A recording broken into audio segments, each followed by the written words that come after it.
ፋሺስት ጣሊያን ኢትዮጵያን ለመውረር ያቆበቆበች ባለችበት በመስከረም 11 1928 ዓመተ ምህረት ዲትሮይት ታይምስ ጋዜጣ ኒኮላ ቴስላን የኢትዮጵያ ንጉሠ ነገሥት ብትሆን ምን ታደርግ ነበር ሲል ጠይቆት ነበር። በወቅቱ ጣሊያኖች የመርዝ ጋዝ ሊጠቀሙ እንደሚችሉ ሁሉም እርግጠኛ ሆኗል ማለት ይቻላል። ቴስላ እኔ ኃይለ ሥላሴም ብሆን ሲል ይመልሳል። እኔ ኃይለ ሥላሴም ብሆን ጣሊያኖቹን በመደበኛ ውጊያ አልገጥማቸውም። እናም ሕዝቡ ከተማውን ለቆ እንዲወጣ አደርጋለሁ። መቼም ጣሊያኖች ባዶ ከተማ በቦምብ ደብድበው የዓለም መሳቂያ መሆን አይፈልጉም። እናም ቦምቡም ሆነ መርዝ ጋዙ ጉዳት የሚያደርሰው በመደበኛ ውጊያ ላይ እጅብ ካልክ ብቻ ነው።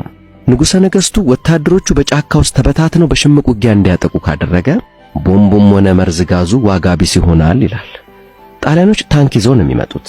ለዚህስ አንተ የኢትዮጵያ ንጉሠ ነገሥት ብትሆን ምን ታደርግ ነበር ሲል የዲትሮይት ታይምሱ ጋዜጠኛ ጆርጅ ሲልቨስተር ቬሪክ ላቀረበለት ጥያቄ ሲመልስ ደግሞ እኔ የይሁዳ አንበሳም ብሆን ሲል ይመልሳል ቴስላ።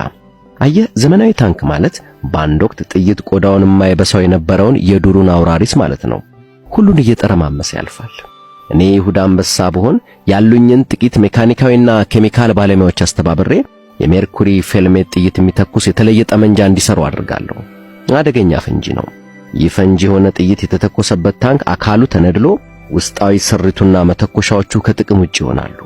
ይሄኔ ኢትዮጵያውያኖቼ ከየጥሻው ወጥተው የተቀረውን ሥራ ማጠናቀቅ ነው። እንግዲህ የጦርነቱ ውጤት ምን ይሆናል ብለህ ትጠብቃለህ ተብሎ ሲጠየቅ ደግሞ ጣሊያኖች የሚሳካላቸው አይመስለኝም ብሏል። አንድም ጣሊያኖች የተዋጣላቸው ቀኝ ገዢዎች አይደሉም፣ የሚሆንላቸው አይመስለኝም።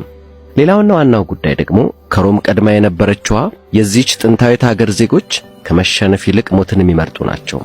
ጣሊያኖች ኢትዮጵያን በመውረር ትልቅ ችግር ውስጥ የሚገቡ ይመስለኛል። ኢትዮጵያን መያዝ ቢችሉ እንኳ ኢትዮጵያ ጣሊያንን እንደ ካንሰር ታነክታታለች። ቀድሞ ነገር የተዋጣላቸው ቀኝ ገዢዎች ስላልሆኑ የሚሆንላቸው አይመስለኝም ብሏል። ሊግ ኦፍ ኔሽንስን በተመለከተም የዚህ ወኔ አልባ ድርጅት አባላት ይህችን ከሮም በፊት የነበረች ለ3000 ዓመታት ነፃነቷን አስጠብቃ የቆየች ጥንታዊት ሀገር አሳልፈው እንደሚሰጧት አልጠራጠርም ይላል። የሰማችሁትን እንደወደዳችሁት ተስፋ አድርጋለሁ።